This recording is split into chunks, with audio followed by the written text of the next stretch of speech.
Tell me, did the boy in fact drown? You say you saw him drown. No. His father wanted to take him to play hockey. I talked him out of it. The boy's alive. Ah, yes. Don't you see? Don't you see how clear it all is? Not only can you see the future, I can change it. After waking up from a coma, a man suddenly has psychic visions and the ability to change the future. This week, we talk about an extremely painful way to use scissors, the original 40-year-old virgin, and what was missing from Boy Meets World. Then we find out if 1983's The Dead Zone stands the test of time.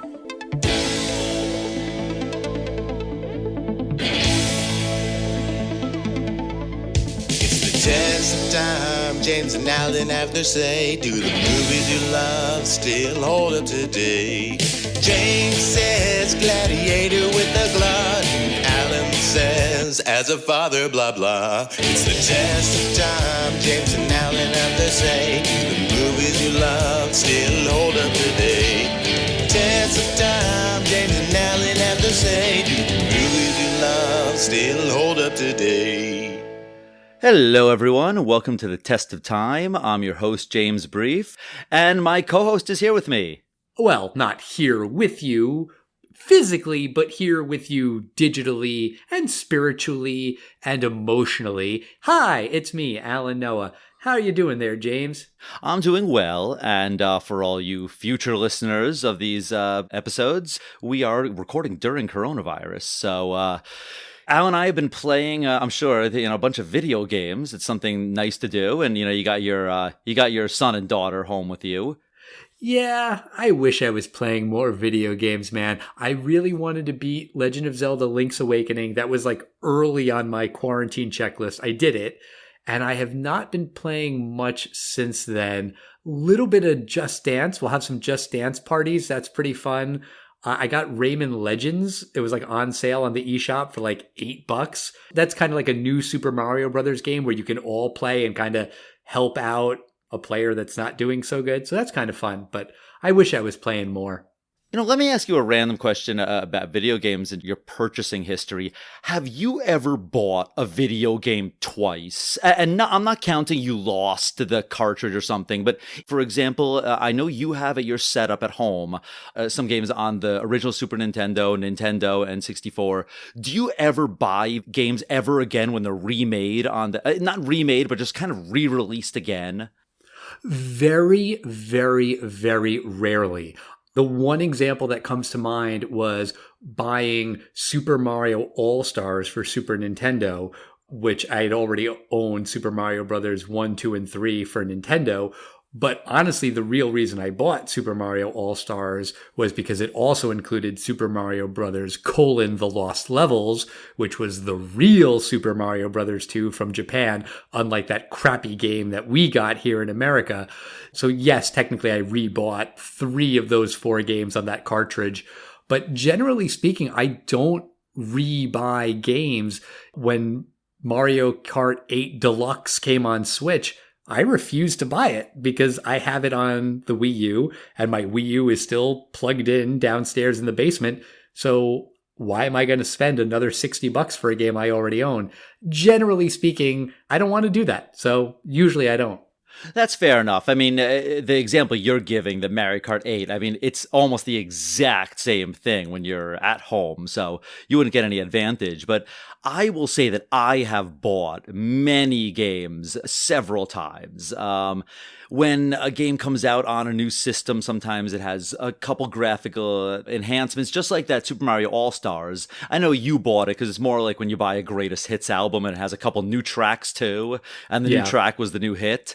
I've bought these games a lot, a couple times. I just bought a game on the Switch, BioShock, and it was on sale, and I waited for it to be cheap. But the thing is, I also bought it when it was on sale for like $4 on the Xbox, and I didn't get through it, but I bought it on the Switch because now I can play it either on my television or if I'm going out on my balcony, I can just play it out there. So for me, it has a new advantage, but I didn't necessarily want to buy the same game that I own right on the shelf.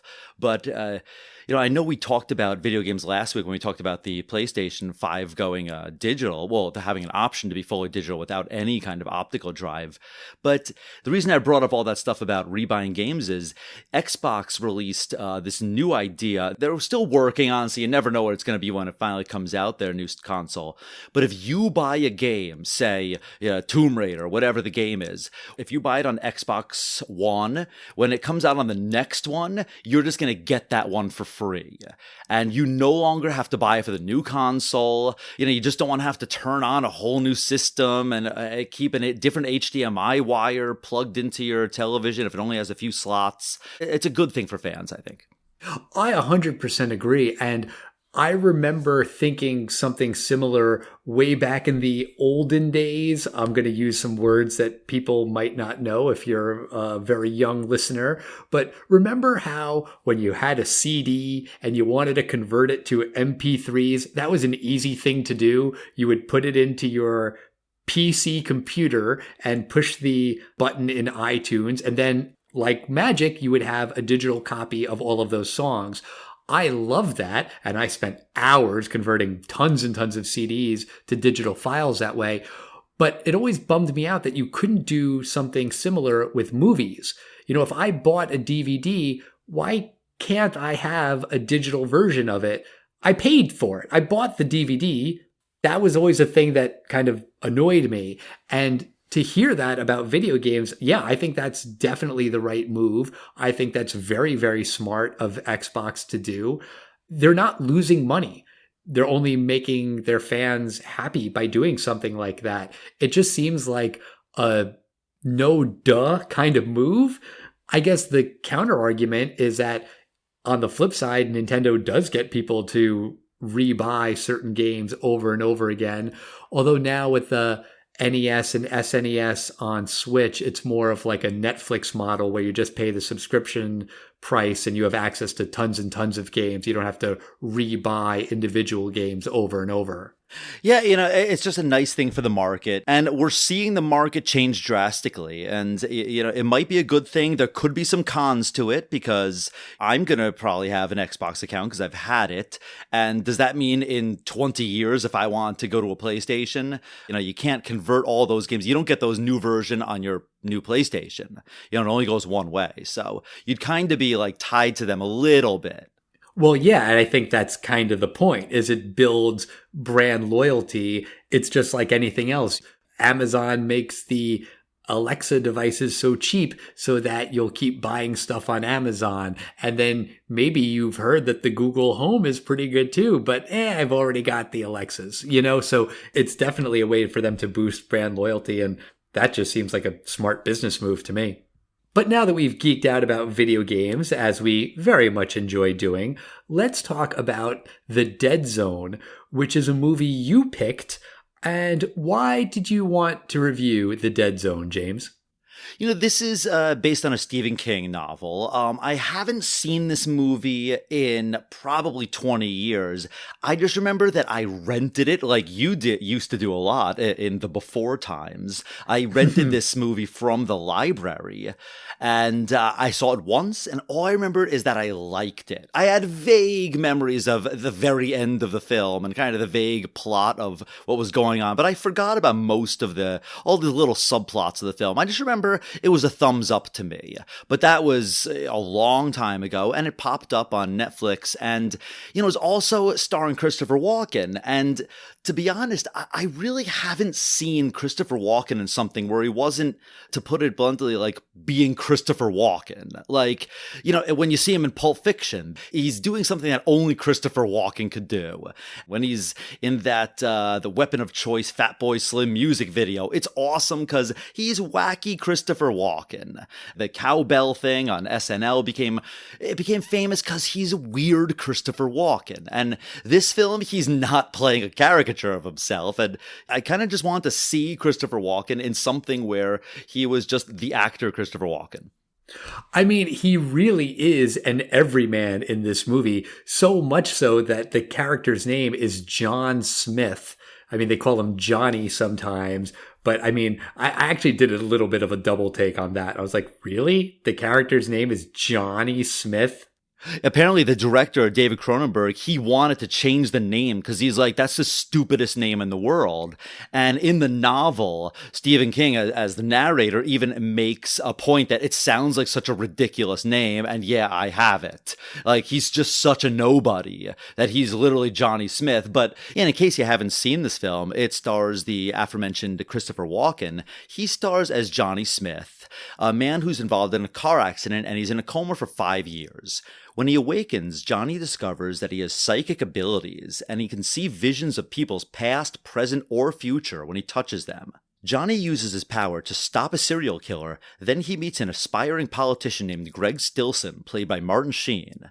Johnny sees that Stilson will become a sociopathic president of the United States and will start a nuclear war, so Johnny decides to take action and change the future. Way to go, Johnny. You stopped that sociopath from ever becoming president. There's one thing we don't need, and that's a sociopathic president of the United States. I'm just going to leave that there. So this movie came out in 1983. Was it a big hit? It was actually a decent hit. It had a $10 million budget. It wound up making $20 million domestically. I really don't have information about the opening weekend. It might be a temporary glitch or something, but on the sites I usually use, I couldn't find information about the weekend that opened, which was October 21st, 1983. But needless to say, the domestic haul was double the budget. So probably a modest hit, probably made a good amount of money. So you're saying there's a dead zone on the box office websites? Actually, you're right. Yeah. I would say that. Good one. Oh, why, thank you. You know, this film actually did wind up spawning a series. It starred Anthony Michael Hall, the kid who was kind of the typecast nerd in 80s films like Weird Science, and we've talked about him in some of the John Hughes films. And then he took on the Christopher Walken Johnny Smith role. I think it was on USA or something. Yeah, and it lasted a while. For some reason, I thought it only was on for like a season or two. But in my research today, I saw it lasted for 6 seasons. So that's a pretty decent run. Apparently, it didn't get a proper series finale because they were hoping to do a season 7, which didn't happen. Oh, that's awful to hear. They didn't give it a proper ending. That's terrible. But, you know, this film is an enclosed story with a beginning, middle, and end. And the beginning, we have this prologue where you meet Johnny Smith, and it's Christopher Walken, like 30 years old. And he's a school teacher. He's young. He's in love. And he's with this woman. They're not quite engaged, but... I thought they were. Maybe they are. But it was apparent that they were going to be married. I'm just not sure if she actually had the ring or not. It doesn't matter. No, but you're right. Now that I'm thinking about it, they might not have been officially engaged. They go on a date at an amusement park and they go on a roller coaster and he's complaining about a headache. And then he drops her off and he says that he's going to marry her, but she invites him in and he says no. So yeah, it's not totally clear if they are engaged, like officially, but they definitely have plans to get married. I did think it was a little bit weird though, that he's so confident he's going to marry her, but he doesn't want to go in and spend the night with her. You know, he says some things are worth waiting for. They didn't specifically come right out and say it, but they did sort of imply that he is a very religious person, and maybe that's why he's just saving himself for marriage. When they were at the amusement park, he develops a headache. And apparently there was a scene filmed, but not put in the film, that they also showed a young Johnny, and he has headaches as a child. I think maybe he wasn't feeling well that night and wasn't sure if he could perform, but something was weird in his head. Fair point. Maybe he was worried that he couldn't perform, but it also was very heavily implied that they had never slept together. And then it kind of comes up later on. So if they were in such a serious relationship and they're in their 30s, you might think that him spending the night wouldn't be that weird of a thing to do. I agree. They definitely consummate the relationship later. Exactly. I love when Johnny is teaching the children. He's like a high school teacher, maybe like middle school. You recognize the poem he's reciting, right? Oh, of course. It's The Raven by Edgar Allan Poe, which anytime I hear, I can only hear it said by James Earl Jones and imagine that Treehouse of Horror clip from The Simpsons. Although, to be fair, if there's anyone else with such a memorable voice reading that poem to compare with James Earl Jones, it would be Christopher Walken. Right, and this is probably the only part of the film that he sounds like a Christopher Walken impression as he's reading, quote, the raven nevermore. And another thing about him is young Christopher Walken, like, he was more like Hollywood handsome. You forget how kind of young he was. Well, I mean, this movie came out in 83. He's born in 43. So he was 40 in this movie. But actually, that kind of makes it weirder. He was the original 40-year-old virgin, I guess.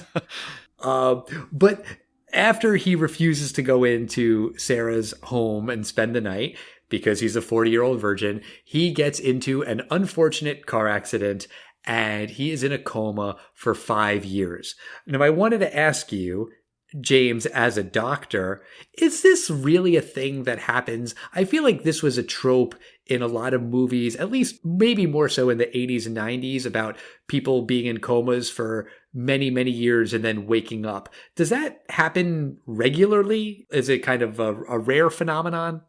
I have never encountered it ever because it's not the kind of thing that I would ever see. I mean, I've read about it the same that you've read about it. So these kind of people, if they exist, which I believe they do, they're at long care facilities. These kind of places where, 99.9% of the time, it's just, a place full of people that are comatose and being taken care of by nurses and doctors. But it probably exists. I mean, 5 years, people certainly wake up out of comas in a long time. I mean, it's just the brain needs a reset. It's just how long that takes. I mean, the psychic powers, I mean, that's, there's many, many reports of that.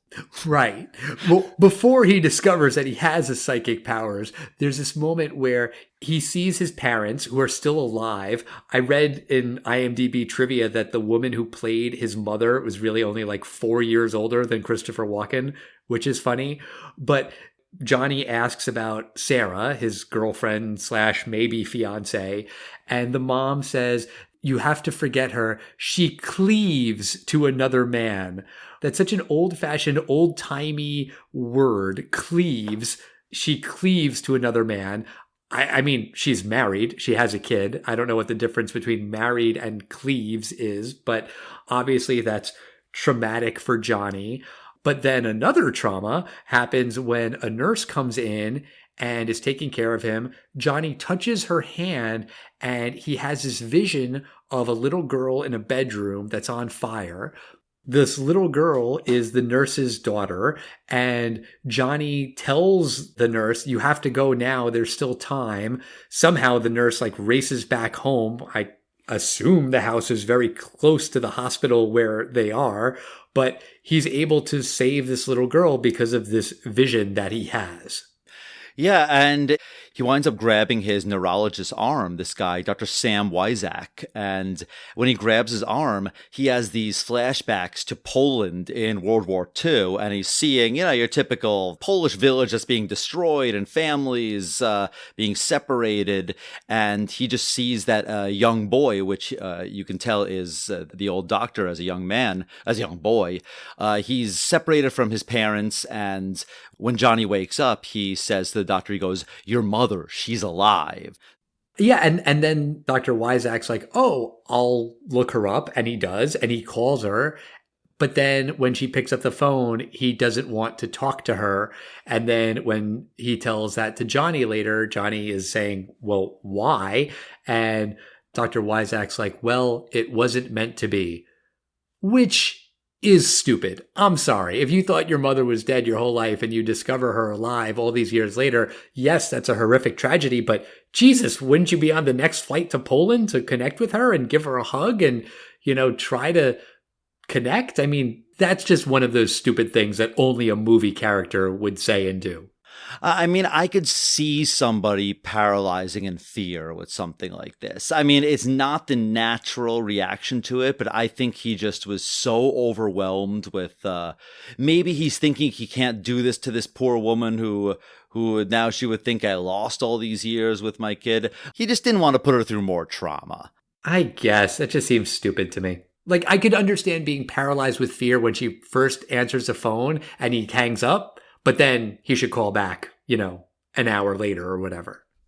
But, the kind of thing that I actually thought was going to happen did not happen, because I was thinking, he just saved this nurse, and I vaguely remembered some stuff later that happens, but I go, why isn't this blowing up in the media? And I also forget, this is, the early 80s, and this is Maine. It's in Stephen King's favorite town, Castle Rock. Apparently, this is one of the first stories to take place in Castle Rock. I don't know if it's the first, but one of the first.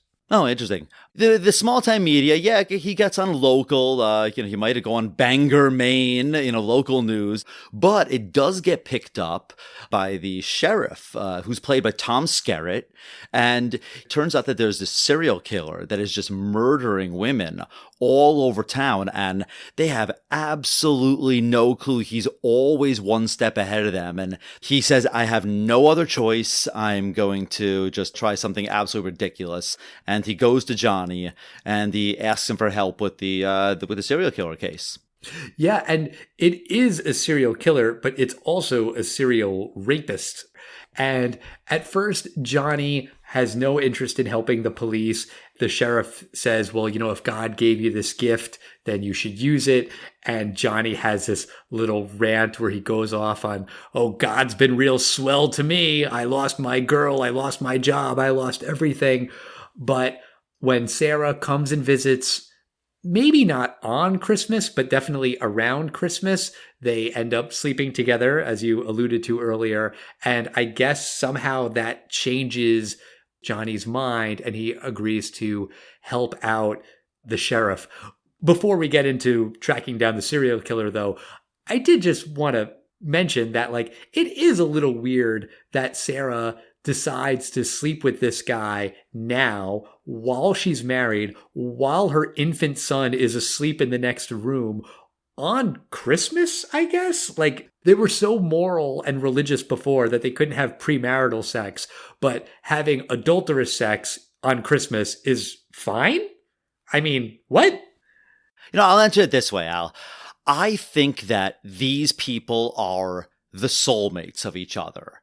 It just didn't work out. They say it, you've always been the only one for me. And then she says it too. The universe wants them to be together, but they can't be because of, she has a baby and she's with this guy. Where is he? Where is this husband of hers on Christmas Eve when she's like, I'm going to go hang out with my ex-boyfriend for 10 hours on Christmas? Well, bye.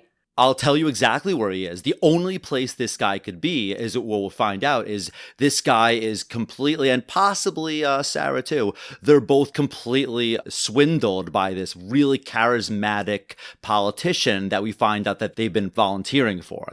Before we get to the politician, Johnny does help the sheriff, and this seemed like it was going to be the main story of the movie, but it's really not. Johnny figures out who the rapist / killer is in 2 or 3 scenes. It's the deputy, Frank Dodd. There's a moment where he has a flashback to the killer who is in a gazebo, and he says, gazebo. Isn't that a funny sounding word? That was the only thing I remembered about this movie, incidentally. And they track down the deputy at his house. The mother screams at Johnny and calls him the devil when he realizes that she knew that her son was raping and killing people, which, I get it. She's a bad guy too, but you're complicit in the rape and murder of how many women do they say? Many. And she's calling him the devil? I mean, take a look at yourself there, lady. But Dodd kills himself. The mom shoots Johnny. The sheriff shoots the mom. Yeah, that's exactly what happened. The only thing I have to add is this guy Dodd does not just kill himself. He doesn't shoot himself in the face or hang himself. Oh God, this is an awful way to die. And this is a police officer, so he could easily just put a bullet in his head. I mean, this guy is completely sick and deranged, and I can only imagine that this scene in the Stephen King novel is pretty gruesome. But in the movie, Dodd opens up an incredibly long and pointy sharp scissor and lays it down on its side on a table. And then he grabs the back of his head like he's about to do like crunches and then slams his head forward and impales himself into a scissor. I mean, it's just so cringy and it's horrible. And if you've ever read any Stephen King novels, this character Dodd, Frank Dodd, recurs a bunch of times. It's said that Frank Dodd is part of the evil soul of this dog Cujo, and he's kind of a boogeyman in some other Stephen King novels. So this is kind of the Stephen King universe, the Castle Rockiverse, or whatever you want to call it. You make a really good point about why didn't he just blow his brains out? The scissors were how he killed his victims. So I guess it was something of his calling card, but you're right. The sheer fact that he has to grab his own head to lower it into the scissor blade. I mean, it is really freaky. To be fair, in the movie, you really don't see him do it. You just sort of see him open his mouth, and then the next shot is you see him dead on the floor. Yeah, but I'll say the open mouth is such a fantastic add-on because he's not just going through even the eye. Now when you look at that, you go, oh, you feel it on the top of your throat. You can't help but have a little tingly feeling. David Cronenberg did a fantastic job in this scene. I thought it was just really tense and well done. Yes. So at this point, yay, the Castle Rock killer has been caught. But Johnny is done with this life and he moves away, and Dr. Wyzak comes to visit him and says, oh, I haven't seen from you. I haven't heard from you. I'm still your doctor. And Johnny's like, listen, I can't be around other people. Here I am. I'm safe and I'm alone. And people send me letters all the time and ask me to help them find their kid or their dog or whatever, but I don't. I just need to be left totally, totally alone. But also he's a tutor. And it's like, wait, what? Being a tutor makes sense for a former school teacher who lost his job, but he goes on this whole thing about how he needs to be isolated and alone and can't have any contact. And then literally the next scene, it's like a smash cut to him teaching poetry to some little girl. Oh, I'll tell you exactly what it is. I mean, it's a contact thing. So, a teacher just doesn't touch their pupil. That's actually a very good thing. There's no reason that a teacher ever has to have skin-to-skin contact with their pupils. He can be in the same room. He can't, sense it. He's not like Professor X. That's the whole thing. As long as he doesn't touch anyone, which is how he accidentally touches people at certain points in the film and is able to tell their past, present, or future. Sometimes, though, that's not very consistent because there are times when he meets people and shakes their hand and it's fine. I mean, he has sex with Sarah and doesn't get any visions. So it seems to not be every time he touches people. There were a few times where he shakes someone's hand and I'm like, if you're that worried about touching people, you sure don't show it. And it's not like they make a point to show that, oh, but he was wearing a glove or something like that. He just shakes hands. So it's not perfectly consistent. And if that's their whole thing, they should have done a better job with their continuity. But so while Johnny has made this name for himself as a tutor, this guy named Roger comes over and says, hey, I need you to help me tutor my kid. He's very shy and reserved. And the first thing that Johnny says to the kid is, so your father says there's something wrong with you. And that just made me laugh of okay, this is how you ingratiate yourself to this kid who's maybe a little shy and quiet and reserved. Your dad thinks there's something wrong with you. Weirdly, it works and they become friends and they connect and Johnny's able to reach the kid. And then I think, okay, so maybe the serial killer plot, that's not the big crux of the movie, but this relationship with this boy, that's going to be a big driving force of the plot. But not really, because he ends up touching the kid, despite the fact that you're not supposed to ever touch a kid. For some reason, he puts his hand on his shoulder or whatever. I think that's what it is. Maybe not. I forget. Doesn't matter.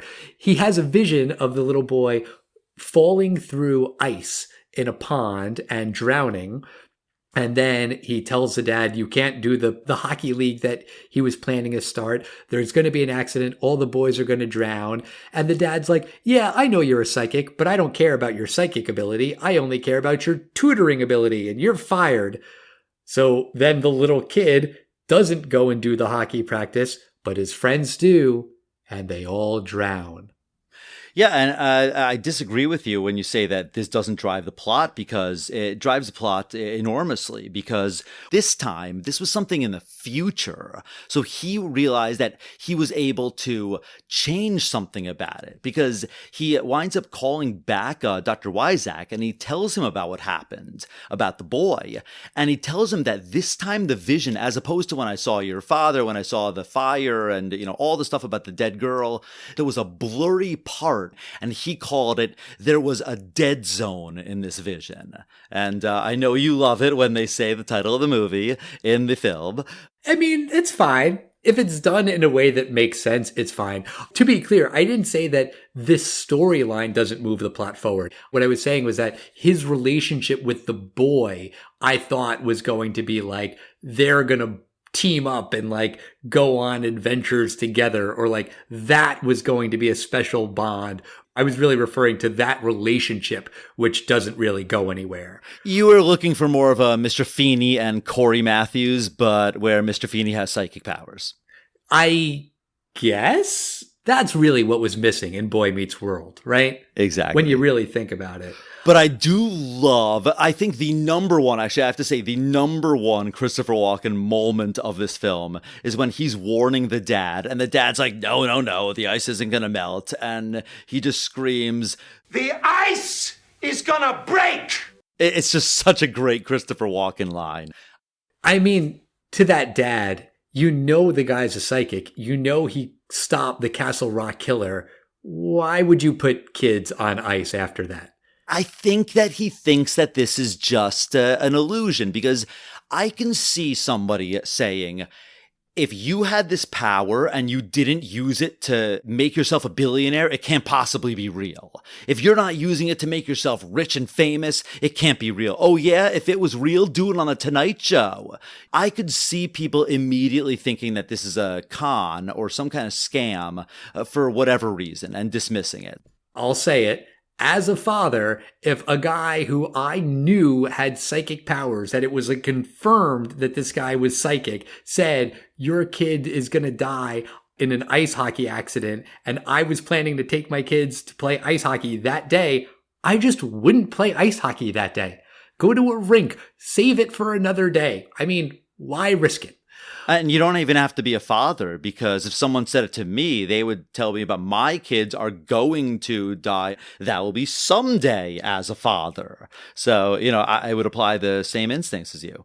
Dude, you can't remember when we're recording. You honestly think you're going to remember like decades into the future? No way. Who was 10 minutes late today? I told you I was going to be 10 minutes late today.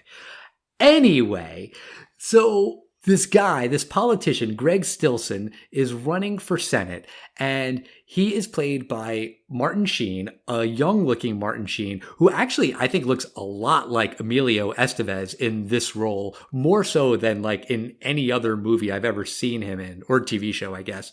Do you want to tell people why, in case they don't know why he looks like Emilio Estevez? Well, he is Emilio Estevez and Charlie Sheen's father. And there's another Estevez who's in this movie. Yeah, I think Martin Sheen's real name is Ramon Estevez, I think. Yeah, Estevez is their real last name. But this guy is running for Senate. He's been mentioned a couple times earlier in the movie. Like you mentioned, Sarah and her husband are volunteers for him. And Johnny shakes his hand at a rally, and he has this vision of this guy basically starting World War III. There's some conflict with the Soviet Union, and they don't really get into details. It doesn't matter. President Stilson in the future launches a nuclear strike against the Soviet Union. And then after they launch, the guy comes over and says, "Sir, we found a diplomatic solution. There's no need for war." And he says, "Well, too late. The missiles are flying." Yeah, I mean, it's the guy's a sociopath because he needs some general's handprint, and the general's like, I'm not going to do it, and he's like, I'm going to cut your hand off if you don't do it. And apparently there is a scene of the film where he shoots the guy and just takes his dead hand and uses it on the palm print, which, by the way, would be an incredibly poor security mechanism if you could do that. Yeah, I mean, I guess you would hope that the president wouldn't be a sociopathic murderer, although who knows? And so then this brings up I don't know if I want to call it a classic trope, but I guess it kind of is, where Johnny asks Dr. Weizsäck, if you could go back in time and kill Hitler as a young man, would you do it? Because of all of the horrible things that he's going to do.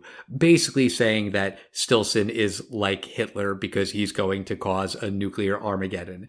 And I sort of like how Dr. Weizsäck is basically like, I'm a doctor. My job is to help people.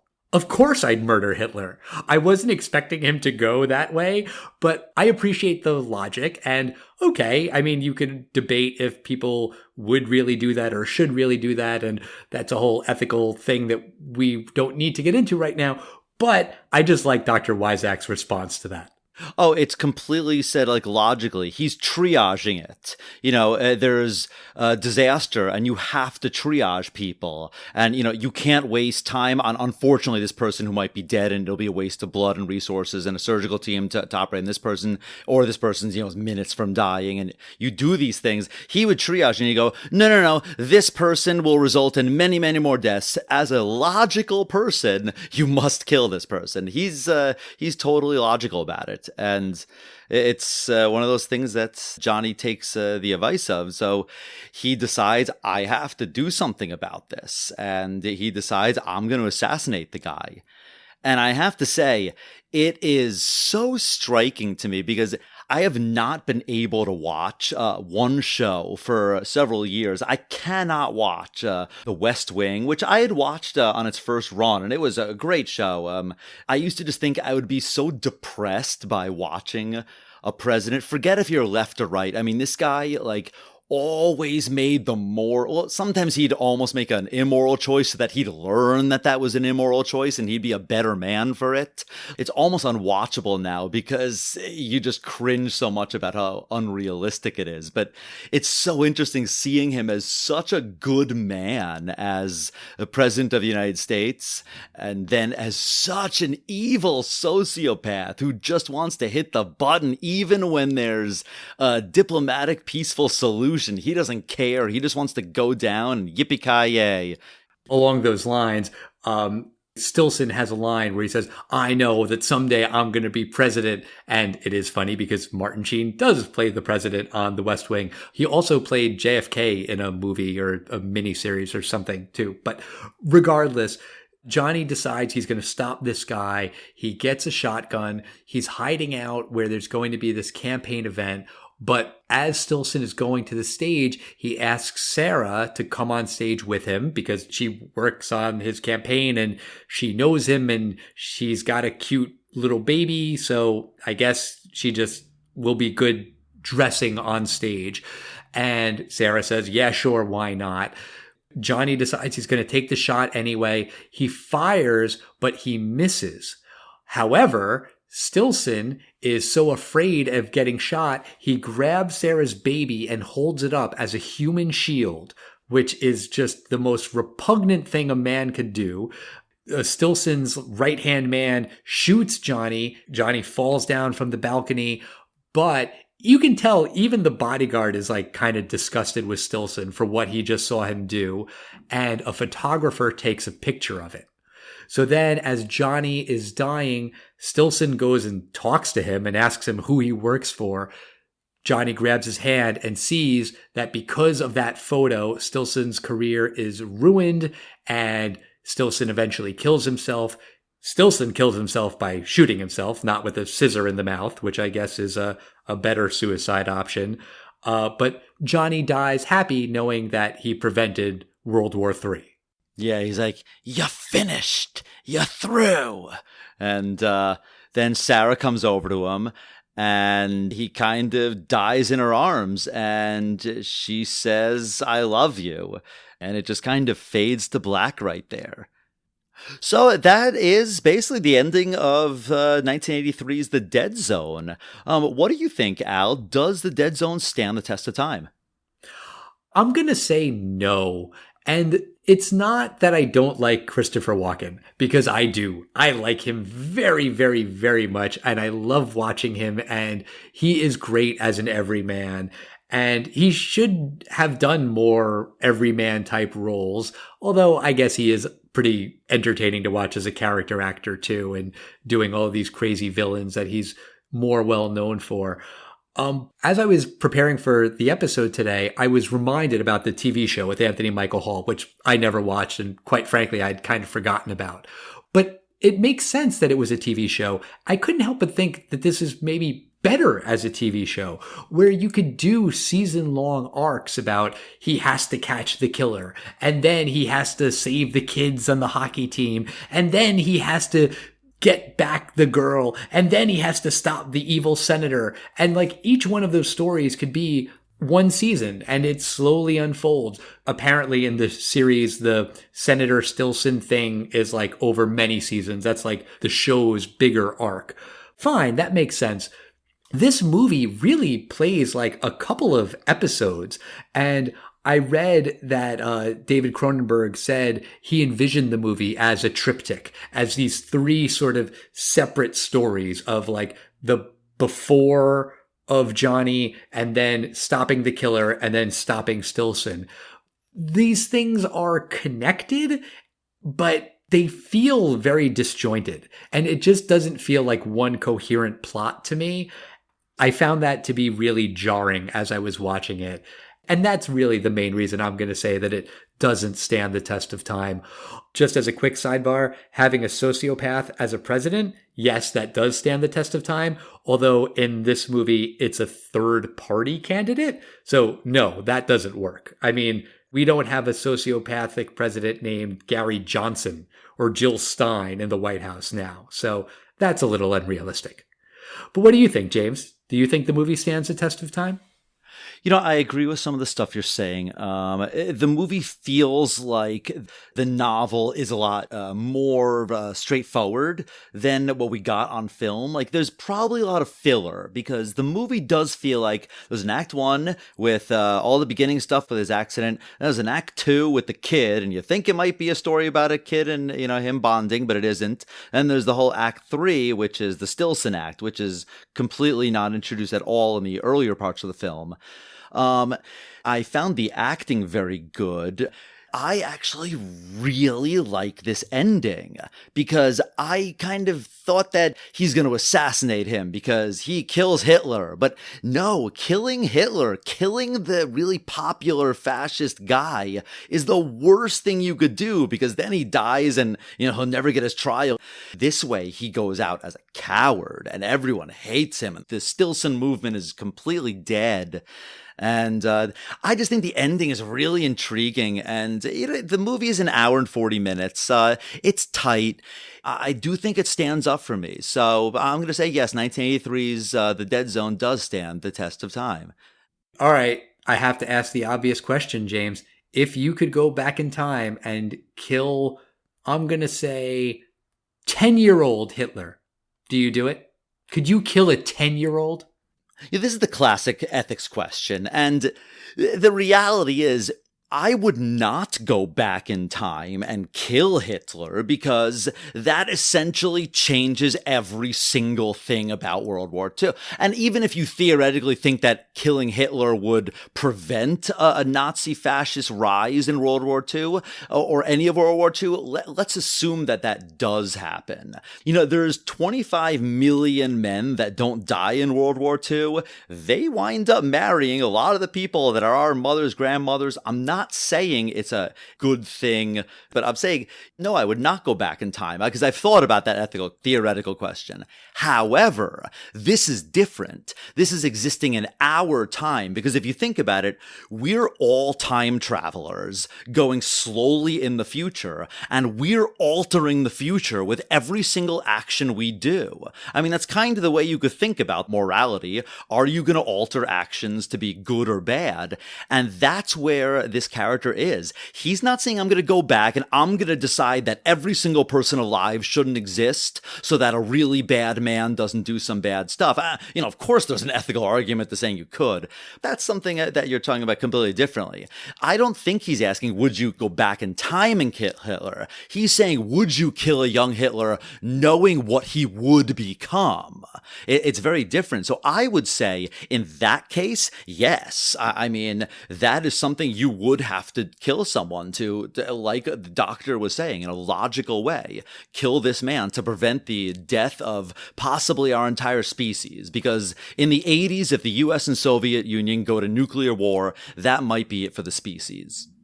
So you're saying that you would kill Hitler if you were alive in the 1920s or whatever, but you wouldn't go back in time to do it. That is my right as a human that's alive in 1926, as a co-art student in Austria and Vienna with this guy, Adolf Hitler. He's telling me about this book he has in mind and all these things about the Jews and what he's going to do one day. And I go, I actually think this guy's serious. I mean, if I was alive at that moment, if I could see the future, I would. I would not go back in time and alter it because I think that changes everyone on Earth. I don't think I have the right to do that. But I think if I knew that someone was going to be the next Hitler, I could kill him now. Well, thank you for that very thoughtful, reasonable explanation of why you love Hitler. So thank you for saying that on the podcast, that you would not hurt Hitler because you're such a big fan. All right, that's your prerogative. I would not kill you and every single baby alive today so that you could get a zinger at me. But that's going to do it for us this week. Next week, we're going to be talking about a movie that has nothing to do with killing or Hitler or politicians or psychics or people falling through ice or people stabbing themselves through the head. I'm sure we could find a website that links this movie to Hitler in some way. And I'm sure it's like 3 clicks on Wikipedia away from Hitler. Probably. But the movie in question is That Thing You Do, starring, written, and directed by Tom Hanks. It's a 90s movie that takes place in the 60s, and we're going to review it in 2020. In the meantime, of course, we want to hear your thoughts about killing Hitler, terrible ways to commit suicide, what you would do if you were psychic, how you would maybe not shake people's hands. And the way you can talk to us is by communicating with us on this social media thing. It's pretty nifty. All the kids are doing it. We are at Test of Time Pod on Facebook, Twitter, and Instagram. And that's it. We'll see you next time, everybody. Bye, everyone.